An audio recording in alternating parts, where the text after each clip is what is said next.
आज हम बात करेंगे दुनिया के एक देश बगदाद की एक कहानी लेकर पेश हैं। यह कहानी ऐसी है, इस कहानी में डकैतों का कुछ बोलबाला है।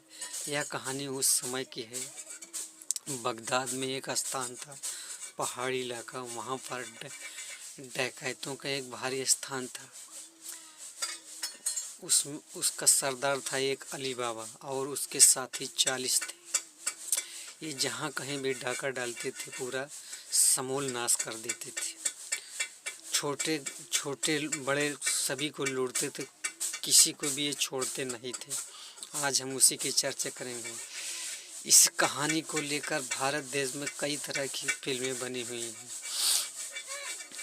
लेकिन जो फिल्मों में दर्शाया गया है वो एक अलग चीज़ है और ये कहानी अलग चीज़ है। जितने भी अली बाबा 40 चोर के नाम पर फिल्में बनी हुई हैं, सब इसी कहानी पर आधारित है।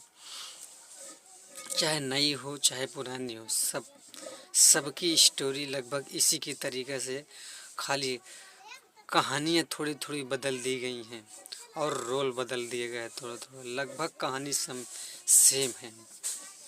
हाँ, उस समय अली बाबा का एक ऐसा स्थान था, वहाँ पर कोई जा नहीं सकता था। जब वो लूट कर आती थी शाम को,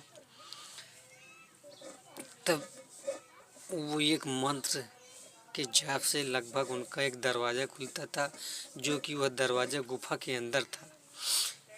ऐसा लगभग बताया गया है। सत्य क्या है हमें नहीं मालूम, लेकिन ये कहानी हम आप लोगों तक पहुंचा रहे हैं। इस कहानी का ओपन कहाँ से हुआ हम बताते हैं। उस समय एक लकड़हारे ने अपने गधे के साथ कहीं जंगल में लकड़ी काट रहा था।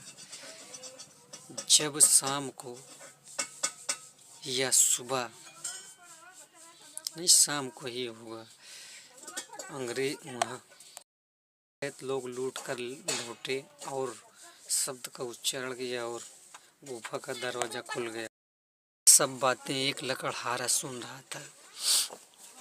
उसी एक लकड़हारे से इस गुफा का पूरा खुलासा हुआ, लेकिन वो तो वहाँ से माल लेकर चला आया और जब उसका भाई वहाँ माल लूटने गया, वह शब्द का उच्चारण भूल गया और वहीं पर फंस गया, डकैतों द्वारा मारा गया। यह बहुत बड़ी कहानी।